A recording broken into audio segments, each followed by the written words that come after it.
Hello, the 31st day, how's it going? Welcome back to another PowerPoint presentation. It might not even be that this time. This is going to be a very quick sort of think piece about the new game's Pokemon Legends Arceus.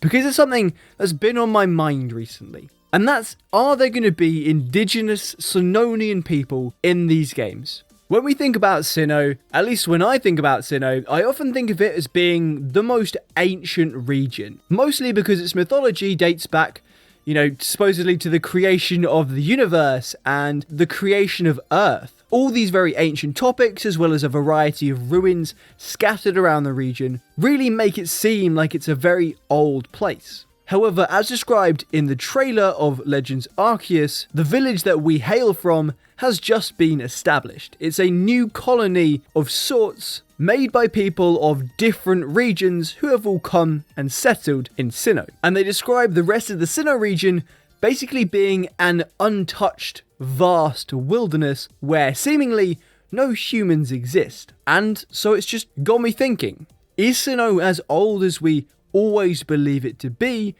or is it actually a much more recent region? And one way it could certainly be an old region is if there were indigenous Sinnonian people. Either a former civilization whose many exploits were lost to time, but things like ancient temples, things like that remained, or maybe an indigenous people in the way that we tend to think of indigenous people. Those living in tribes in tune with nature and the land. Honestly, like I say, it's more just a thought. There's not a ton going on here in terms of evidence or anything like that. We don't see any structures. There are a few flaming lantern torch things, like tiki lamp sort of stuff, and bridges we see in the screenshots, but, they have already built a town, like a village, so they could have easily built that close to the village just to help them get around. It's not necessarily a sign of there being other people. And it might turn out that the Sinnoh mythology just isn't as old as we thought it was, and that the people who live there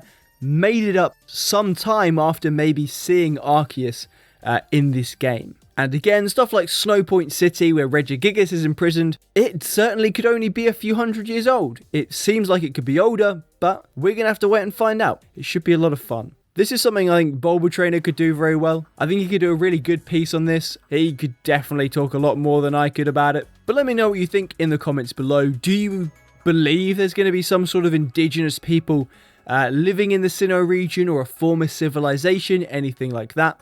How do you think it's going to impact the way we look at the Sinnoh myths and all these different sorts of things about the Sinnoh region? As usual, I would love to hear, so leave them down below. If you enjoyed, like, subscribe, and I'll see you fucking later. Bye. There we go.